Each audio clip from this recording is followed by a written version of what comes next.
quick internet search for unsolved mysteries will usually provide you with the usual cases that we've all heard of, such as the identity of Jack the Ripper, what happened to D.B. Cooper, and thousands of unsolved crimes. But there are many lesser-known mysteries that have remained unsolved for decades that many people are not even aware of. Number 10. Normally, the sound of laughter means that someone is experiencing happiness and joy, but during an incident that took place in Tanzania in 1962, that very sound resulted in chaos and hysteria that has still not been explained.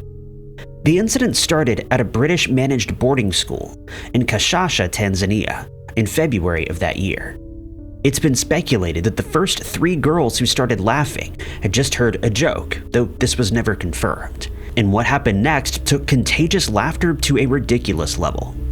First, the 3 girls found it impossible to stop laughing, and as is often the case, this caused a few of the other students to also start giggling. Before long, about 60% of the school was caught in a fit of uncontrollable laughter, and the boarding house's staff started to become exasperated. Understandably, some of the students started having trouble breathing, some started crying, and others experienced uncontrollable restlessness. Others complained of pain, breaking out in rashes, and some even fainted. These symptoms lasted for hours, and the school staff had no choice but to call for help, as all their efforts to restore normalcy had failed. Doctors who were called to the school could find no cause for the mass hysteria, and were unable to calm the students down. They called for psychologists who attended the strange scene, but neither they nor scientists from the surrounding community could bring any change to the situation. Tests done on the sufferers showed that they hadn't been exposed to any type of known toxin, and there didn't seem to be any environmental factors at work. Biological samples were collected and sent to a lab for testing, but the results showed no anomalies in the students' systems, and everyone involved was at a loss as to what was causing the laughing fit and what could be done about it. To this day, we can only speculate as to what caused this laughing sickness that spread through the entire country. But thankfully, everything eventually just returned to normal again, also without explanation. Number 9. Most of us think of monkeys as cute, funny, and entertaining creatures, but there are some parts of the world where they've become a real problem, such as parts of India, South Africa, and other parts of Africa.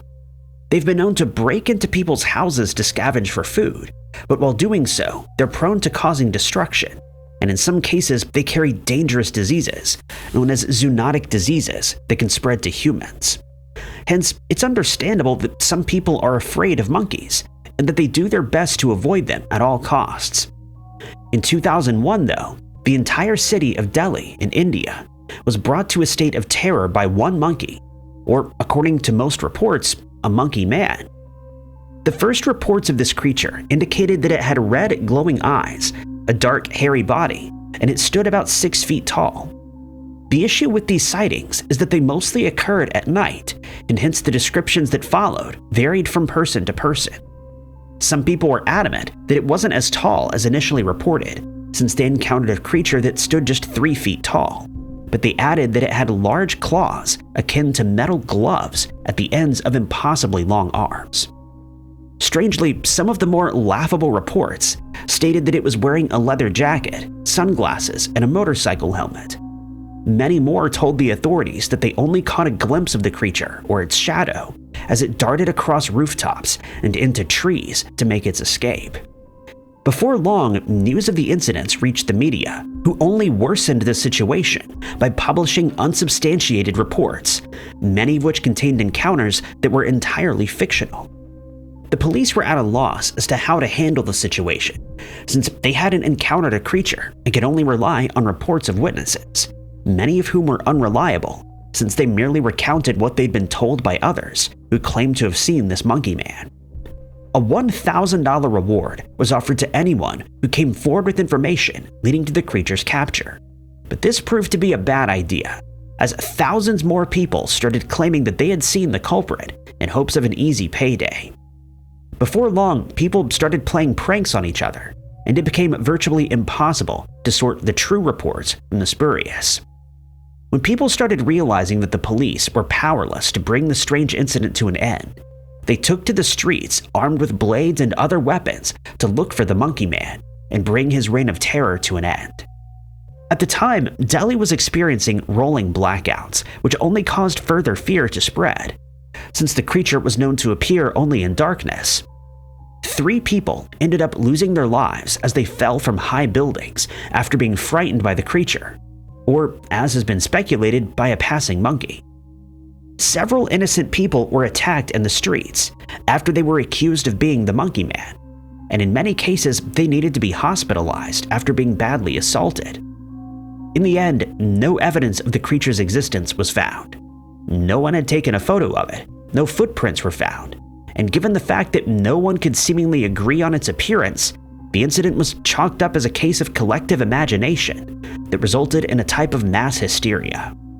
The Monkey Man was never captured or identified. Number 8. The case of the inexplicable disappearance of 27-year-old James Williams is one that has left investigators perplexed for decades, and to this day, James's family has been searching for answers as to what happened to him. In 1955, James was living in Old Fort, Florida, where he was employed at the Old Fort fishing plant. On the day of his disappearance, the 1st of April that year, he headed to work as he did on any normal day, but by that evening, his family became concerned as he never returned home. His employer would later tell the authorities that James did indeed arrive for work that morning, but he then started complaining that he was feeling ill, and he stated that he was going home to get some rest. Other reports claimed that he'd forgotten something at home and asked for permission to fetch it. He then left the plant and never returned. When they were unable to locate him, James's family reported him as missing, and an investigation was started. One witness came forward to report that they had seen James walking along a set of railroad tracks somewhere in town, but they added that he didn't seem out of sorts or in any kind of distress. When the family was interviewed, James's stepdaughter revealed that he'd been struggling to get his blood pressure under control, and they feared that he may have suffered some kind of medical emergency, and that he was unable to find help in time. At one point, it was suggested that he may have accidentally ended up falling into the Catawba River, and the police sent a team to drag the waters, but this was done in vain, as no sign of the missing man was found. The case has since gone cold, and James's family has approached the police to reopen his file. One of the problems with this is that back in 1955, the Old Fort Police Department wasn't in the habit of keeping accurate records, and so many of the reports about the case can either have been lost or were never filed. It is, though, known that James was living in the area at the time, having moved to Old Fort from Transylvania in North Carolina when he was still a child. His birth name was Rufus, but he was known to his friends and family, many of whom passed away during his childhood, as James. He applied to the military when he was 18 years old during the Second World War, and it's believed that he served as a Marine. He was married to Mary Margaret Lanning Connor, who passed away in 1972 without ever learning what happened to her husband. Anyone who can add any new information to James's case is asked to contact the McDowell County Sheriff's Office at 828-652-2235. Number 7. 43-year-old Sheila Kearns has been missing since 1996, and while her case remains unsolved, it's being kept alive by her family, friends, and one particular reporter who's determined to find out what happened to her. Sheila was a front desk and concessions worker at the Paradise Inn, which is located in the Mount Rainier National Park. But she was a new employee, as she'd only started working there in August of 1996, a few months before the inn closed for the season. As was customary, the inn's staff held a farewell party every year to celebrate the end of the season, and that year was no different. By the 1st of October, all the guests had left, and preparations were underway for the party. 3 days later, on the 4th of October, Sheila attended the party, and one fellow employee would later report that she'd spoken about her excitement of staying on as a staff member for the winter season. The last time that she was seen, Sheila was having dinner in the park's employee lounge, and she was in good spirits. She left the party on that Saturday night, and it's assumed that she went back to her room. But she failed to show up for work the following day, and also didn't report for duty on Sunday. When other employees at the inn were unable to locate her, they informed a supervisor, who immediately contacted the police.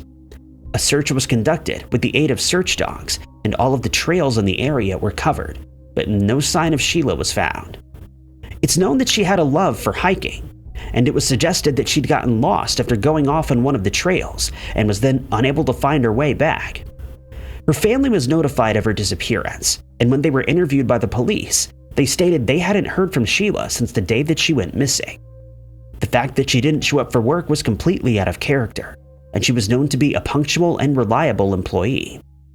Before long, the FBI started to investigate, and they suggested that Sheila may have been abducted.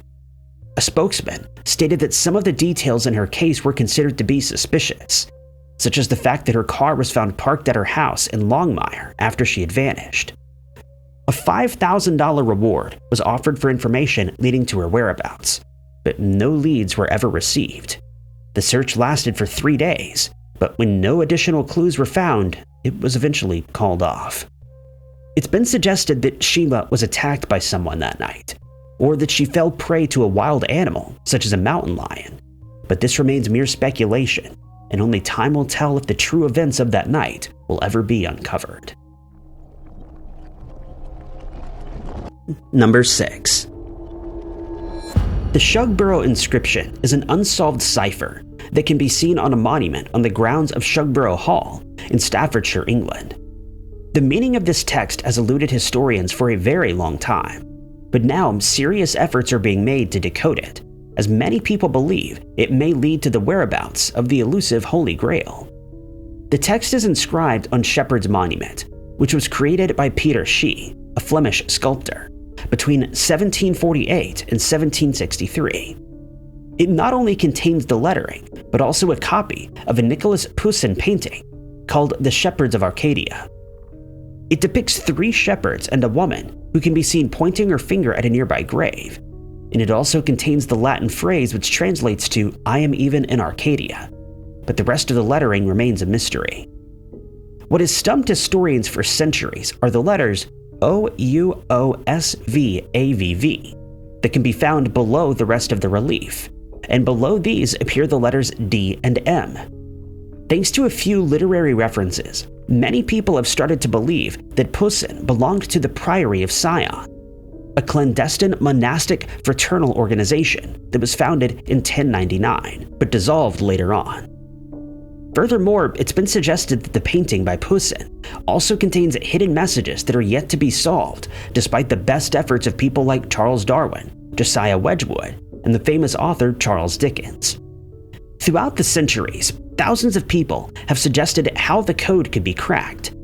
One of the more prominent theories is that each of the letters corresponds to the first letter of a word, but most feel that this would be too simple. At one point, it was realized that the letters correspond with a Latin phrase in the Bible, specifically from Ecclesiastes, which translates to "Vanity of vanities, saith the preacher, all is vanity." Then there's the theory that the inscription was made in honor of the wife of Admiral George Anson, and that it stands for "Best of wives, best of sisters, a most devoted widower, dedicates to your virtues." People who were searching for the Oak Island money pit in Nova Scotia also became intrigued by the inscription when it was discovered that when the letters are read as Roman numerals, they add up to 2810, the same distance between the monument and Oak Island. A simpler suggestion is that the letters OUS and V should simply be read as Joseph, a prophet who's spoken about in the Bible. Others believe that when the code is finally deciphered, it'll reveal the exact location of the Holy Grail, the vessel that was used by Jesus during the Last Supper. As with most of these types of mysteries, some people have found a connection between the monument and extraterrestrial beings, but these have mostly been dismissed. Number 5. The way in which Henry Stuart, better known as Lord Darnley, lost his life has caused many strange theories to be put forward over the centuries. But despite all of these suggestions, it still isn't known who committed the act or whether his wife, Mary of Scots, was involved. In 1567, Henry was 20 years old, and at around 2 a.m. on the 10th of February that year, a strange event occurred that brought this mystery to life. Less than a year earlier, he was in Glasgow, where he became ill, and Mary rode there from Edinburgh to fetch him. It's said that during the journey back to Edinburgh, a raven was seen flying above him, an ominous sign at the time. Henry was brought to his room at Kirkfield, where he was told to rest, but the same raven had been seen perched on the roof of his house. At 2 a.m. on the 10th of February, the area was rocked by a powerful explosion that destroyed the entire house, and it was assumed that Henry immediately lost his life. But strangely, when the rubble was searched, he was nowhere to be found, and it was only when the surrounding area was checked that he was discovered. Stranger still was the fact that he had not lost his life in the explosion, but it was determined he'd been strangled and left in an area outside the house. It should be noted that Henry wasn't great at his role as king consort. He often shirked his duties and was found to be unreliable and even incompetent, and by all accounts seemed to be either disinterested in his duties or too lazy to be bothered to perform them. Before long, this bred contempt in Mary and the rest of the Scottish nobility, a situation that's given rise to many theories regarding his passing. For some time, it was rumored he'd been unfaithful to his wife and that he preferred the company of men. He had a child out of wedlock and could often be seen frequenting brothels, and when Mary announced that he'd not received the matrimonial crown, his resentment towards her was born. An investigation into the explosion at Kirkfield revealed that it was caused by gunpowder, and the fact that Henry was found alongside one of his male servants only further complicated the case. It's believed that just before the blast took place, Henry and his servant realized that the house had been surrounded by people who were conspiring against him. In an effort to escape, the two men fled through a first-floor window, but as soon as they made it outside, they realized that their pursuers were waiting for them. Witnesses would later come forward to report that they heard Henry pleading to be spared, but his pleas fell on deaf ears, and it's believed that he and his servant were attacked by the same men who lay in wait. In an effort to conceal their crime, these men then blew the house up, and many historians feel that this was done by Mary's orders. This is supported by many other theories, such as the fact that Henry threatened to have their sons legitimately impugned, and that he would not have then become king. Number 4. The Book of Soyga, written sometime in the 16th century, is believed to have been a scholarly book that discusses different aspects of magic and cosmology.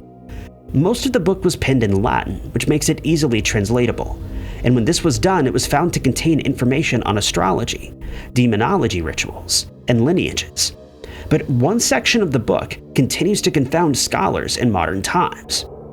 The final section of the book contains 36 strange tables of letters that have been extensively studied, most notably by John Dee, an astrologer and mathematician who served under Queen Elizabeth I. When his efforts at decoding the tables failed, he went as far as trying to communicate with angels, but unsurprisingly this also didn't work. He believed that the book was a divine code of some kind, and that it was related to what he described as the universal language of creation. Thanks to the many symbols and ciphers that were found in the book, some of which contain backwards handwriting, it's been suggested that it may be a Christian version of the Jewish Kabbalah. But since several sections of the book have not been translated, this remains speculation. Dee claimed that on one occasion, he and his close friend, Edward Kelly, beseeched the angels to communicate with them, as they needed to ascertain the book's importance. They then claimed that the angel Uriel started speaking through Kelly and stated that it was written when Adam first entered the Garden of Eden. Furthermore, they claimed that the angel said it could only be translated by the archangel Michael, and that its pages were stained with a curse that would bring an end to the life of anyone who successfully decoded it, 2.5 years after they did so. Strangely, the original book vanished without a trace after Dee passed away in the 1610s, and it was believed that it would never be recovered. But in 1994, the historian Deborah Harkness found a copy of the book in London's British Library, and months later, he stumbled across a second copy in Oxford. Historians were overjoyed at the news and immediately started studying the texts in hopes that they could decipher this meaning. but it was only in 2006 that historian Jim Reeds, who'd studied the Voynich manuscript, discovered that much of the text could be deciphered using a complex algorithm. Many people feared for his life thanks to Dean Edwards' claims of the angel's warning, but Reeds suffered no ill effects. Some people believe he didn't lose his life since he was unable to translate the entire text, but others feel that Dee and Edwards were being less than truthful about their encounter with Uriel. The Book of Soyga remains a strange mystery that's still being investigated today, and it'll likely be for a very long time to come. Number 3. The remains of an Egyptian mummy, known as Takabooti, are held at the Ulster Museum of Belfast in Ireland, and it's left historians wondering how she lost her life 2,600 years ago, until recently, when further studies were carried out. The mummy was unwrapped for the first time in 1835, and it immediately became apparent that the woman, who's believed to have been of high standing, hadn't been suffering from any illnesses, and at first glance, there was no reason for her passing. This struck historians as strange, since it was determined that she was still relatively young, between 20 and 30 years old, when she passed away, and given her status, she could have lived for many more years. At one point, a CT scanner was used by historian Rosalie David and her team in an effort to learn more about Takabooti and the cause of her demise, but this failed to unravel the mystery. When an autopsy was performed on the mummy, researchers were taken aback by the fact that the woman had hair, since it was common practice for ancient Egyptians to shave their heads. This was done to avoid head lice, and in some cases they would resort to wearing wigs, but Takabooti's hair was her own. Furthermore, her facial features had been remarkably well preserved, to the point where she seemed almost lifelike. It's believed that since her hair was of a strawberry blonde color, she would have stood out amongst her people, and thus decided not to shave it off. She may have been regarded as special, and may have done everything possible to avoid even trimming her hair. But the most perplexing part of the mystery was how Takabooti lost her life. The manner in which she was buried suggests that she would not have been impoverished, which means that she would have had plenty to eat and drink, and that she would have received treatment had she fallen ill. When the first scans were performed, it became possible to reconstruct her face, and when this was done, it was suggested that she may have hailed from Europe or had European ancestors. Still, the cause of her passing remained elusive until further research was carried out. During these studies, it was finally noticed that she had a wound in her back, and it was suggested that she'd been attacked with the sharpened blade from behind. But this was later refuted, and it was found that the injury was more consistent with one caused by an axe. This suggests that Takabooti may have been fleeing from Assyrians who were known to have invaded that area at the time, and that her attacker ran her down from behind before dealing the fatal blow. It's believed that the axe blade would have been at least 3 inches long, and that it likely contained a handle that measured about 4 inches long. Thanks to the shape of the injury, it suggested that it had a large curved edge, and that she likely lost her life in an instant. When the hieroglyphs in her tomb were studied, they revealed that Takabooti was the daughter of a priest, which would explain her standing since priests were held in very high regard. She had a very large house with several servants and would have been very wealthy. Thanks to research, many nagging questions about the mummy were finally answered, but we'll likely never learn who her attacker was or whether her life really was ended by an invader. Number 2.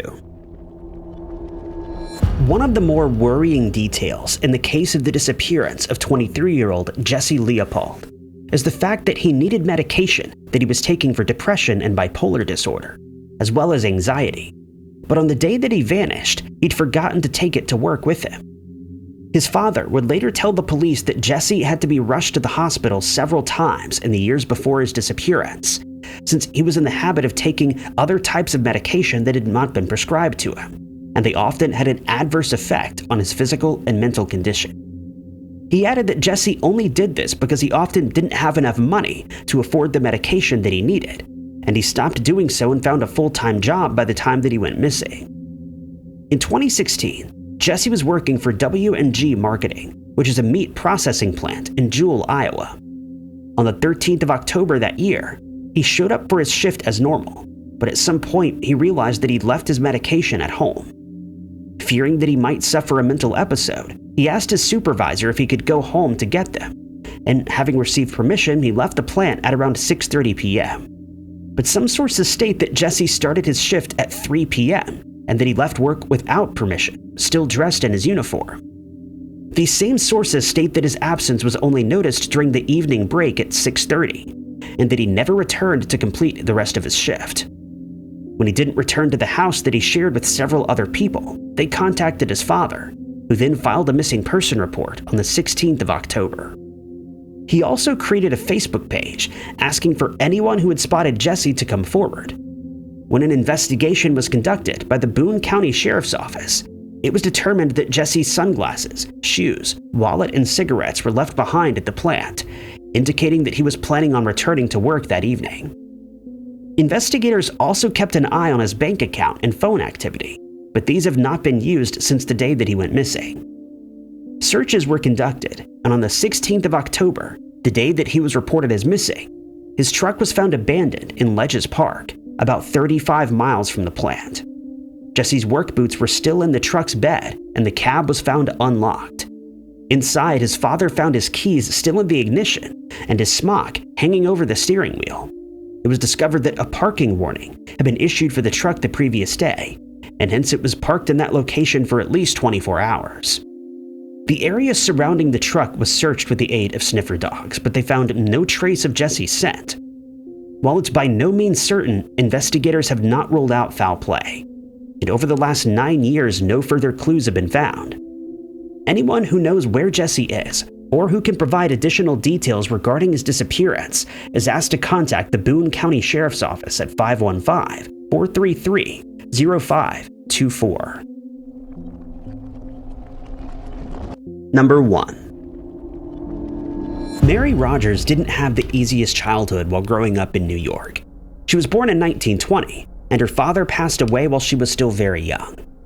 This put a lot of strain on her mother, who resorted to running a lodging house, and when she became older, Mary would help out where she could.